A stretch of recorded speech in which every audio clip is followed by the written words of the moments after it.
Ako vam je bilo gde rečeno da kod vas nije moguće ugraditi implante zbog bilo kog nedostatka kosti, to apsolutno nije tačno. Za naš implantološki tim ne postoji ni jedan nedostatak kosti koji ne možemo rešiti zarad ugradnje implantata. Ovim videom počinjemo serijal od 10 prikaza kako naš implantološki tim rutinski rešava najveće nedostatke kosti zarad ugradnje implantata. Na 3D snimku ove pacijentkinje vidi se ekstremni nedostatak kosti u obe vilice. U gornjoj vilici ova bela linija je kost čija je debljina ispod sinusa oko 1 mm, a u levom sinusu vidi se jasno ograničena velika cista. U frontalnom delu ispod nosa nema dovoljno kosti ni po visini ni po širini.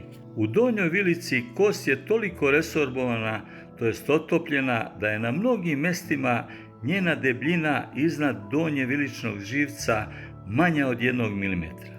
Zbog veličine intervencije ovaj zahvat smo uradili u opštoj anesteziji.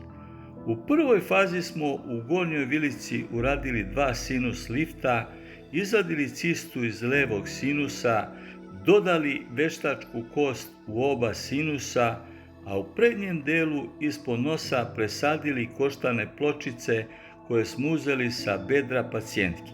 U donjoj vilici smo donjovilične živce pomerili iz njihovih kanala i kroz kanale ugradili implante kako ne bi presekli živce i zatim ih vratili u kanale. Kada su koštani transplantati u gornjoj vilici srasli sa viličnom kosti, ugradili smo i gore 6 implantata, kao što se može vidjeti na ovom rentgenskom snimku. Pre izrade definitivnih protetskih radova, pored 3D snimka, metodom perkusije dodatno smo se uverili da su svi implanti odlično srasli sa kosti. Na kraju smo oba mosta ušrafili na implante i od jedne gotovo bezizlazne situacije dobili ovako savršen, funkcionalni i estetski rezultat. Dobro. Otvorite usta nado. Ajmo sad zatvorite.